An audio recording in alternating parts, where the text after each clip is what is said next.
poor miller had 3 sons. When he died, all that he left behind was a mill, a donkey, and a cat. "Well, since I'm the oldest," said his first son. "I'll take the mill." The second son quickly added, "And I'm next. I'll take the donkey." They looked at their younger brother, Marquis. "How lucky you are! You shall have the cat," the brothers said, and laughed out aloud. The poor fellow shook his head as his brothers left. It was not fair at all. "My brothers can make a fine living with a mill and a donkey, but what about me? I'm stuck with Puss," said Marquis, wringing his hands in despair. Puss had been listening. He stretched and yawned loudly. Now, you won't have to worry when I'm around. All I need is a bag and a handsome pair of boots, and I'll be able to take care of us both." "Sure you will," thought Marquis. But to be fair, he had seen Puss use many tricks to catch mice and rats. If nothing else, they wouldn't go hungry. "Our father left us some property in his will. I can't help thinking that it's been divided unfairly. Do you remember what I got?"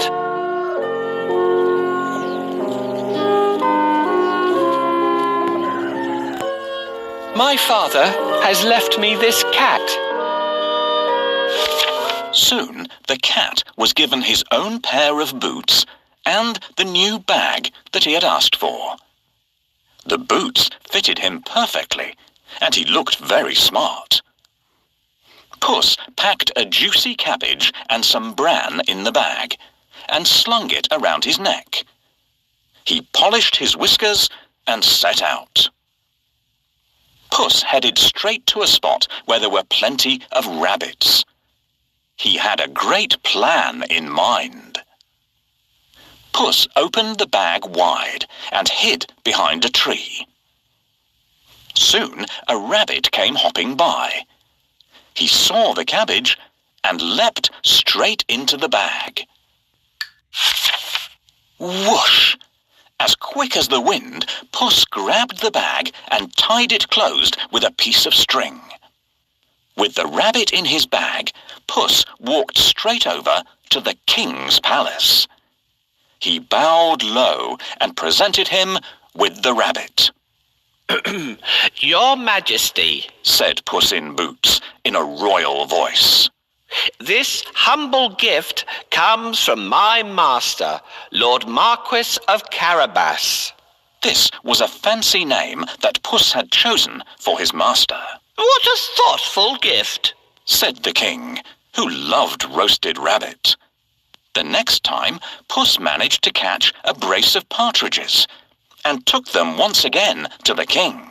"This is wonderful. Tell your master I'm very pleased," said the king, who loved partridge stew even more. This went on for 2 months. Puss was becoming an expert at catching game, and the king was getting plumper. "First, I need a bait for the rabbit.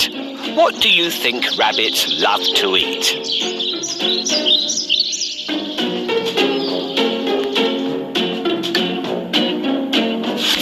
Puss knew a lot of things. He was such a clever cat. For instance, he knew just when and where the king would be out riding in his carriage with his daughter. "I think that the Marquis and I should go out for a walk today," thought Puss one sunny Saturday. Puss took Marquis down to the riverside and spoke to his master. "Today could be your lucky day.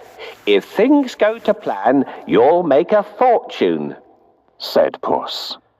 Clip, clop, cling, clang. Puss heard the sound of a carriage approaching.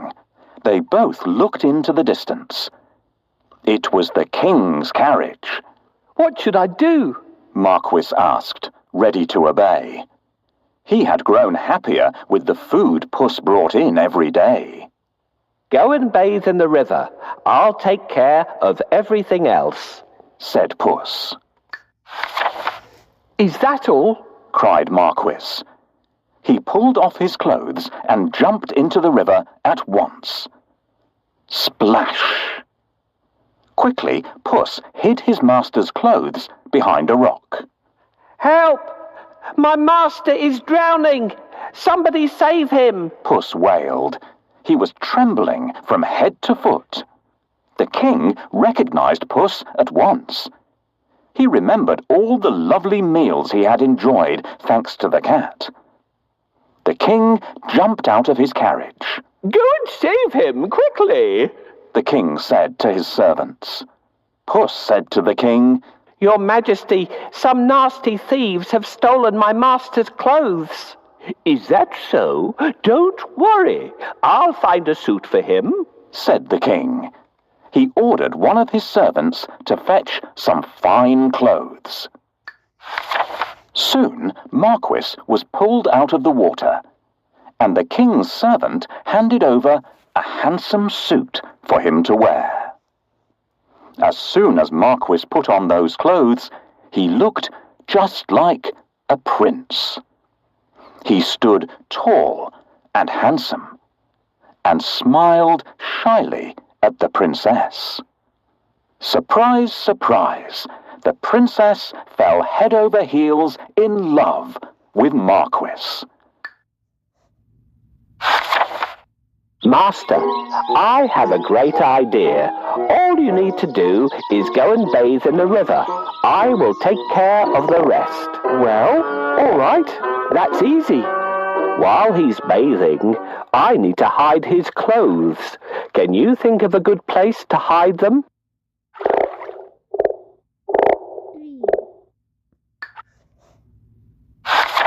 Puss grinned.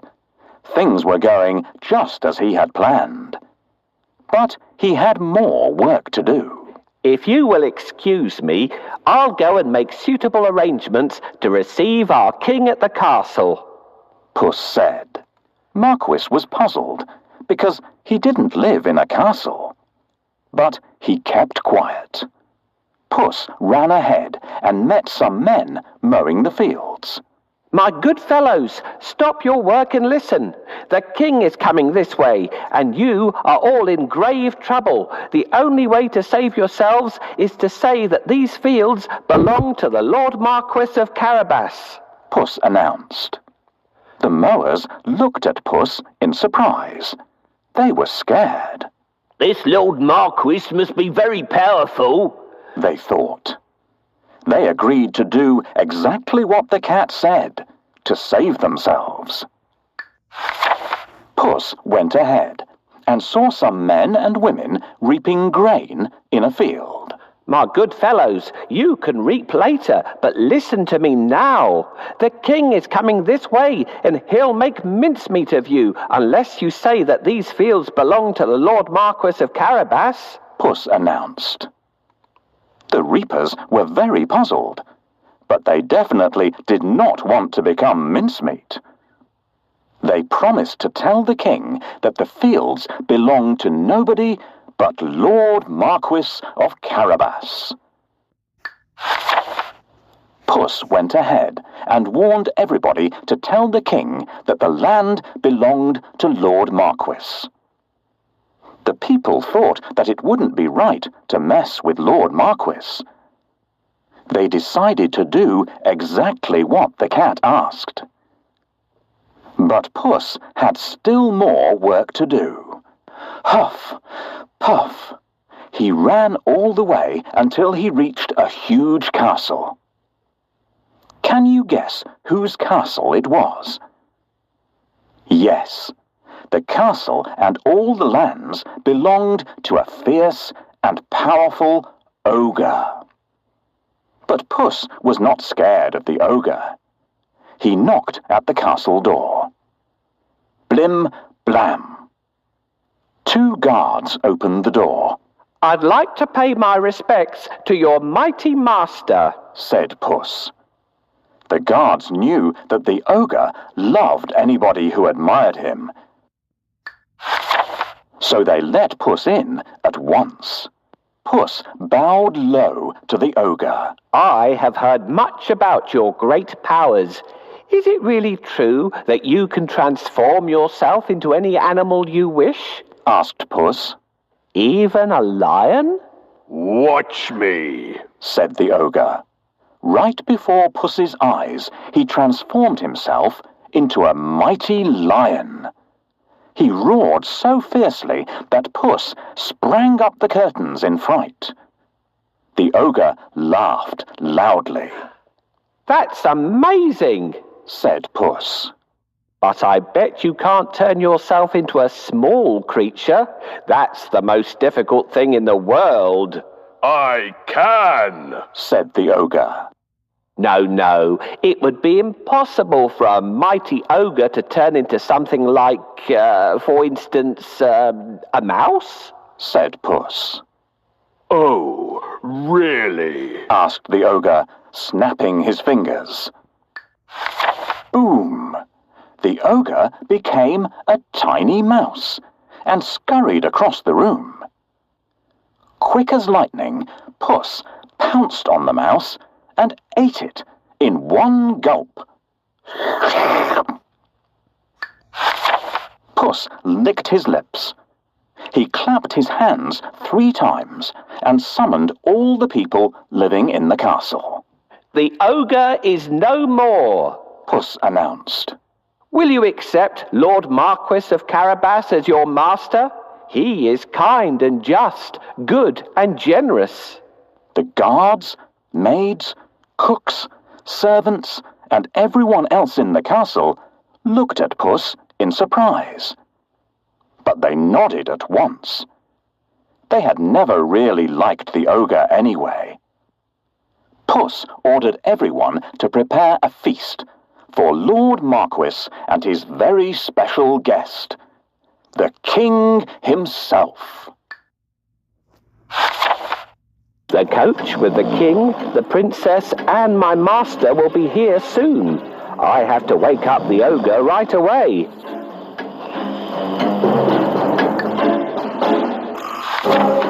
Meanwhile, the king travelled through the countryside, speaking to the people. He was very surprised to learn that almost all the land around him belonged to the young man by his side. When the king's coach finally reached the castle, Puss ran out to welcome them. Welcome to our humble abode, Puss said to the king. The king gulped. The castle was bigger and even more stunning than his own. Puss led them straight to the huge dining hall. The table groaned with the weight of roast chicken, rabbit stew, mince pies, smoked duck, and hundreds of other dishes. The king was in 7th heaven. After eating the great feast and sipping the finest wine he had ever tasted, the king said, My dear Lord Marquis, I'd be delighted if you would marry my only daughter. Marquis smiled at the princess. I will if the princess wishes to live with me, said Marquis shyly. The princess was so happy that she wanted to dance all around the castle. She blushed in delight and nodded. They married and lived happily ever after. And so did Puss, because loyal Marquis made him a lord of the castle. Puss enjoyed great feasts every day, and did not go after rats or mice any more, except now and then, when he wanted some fun.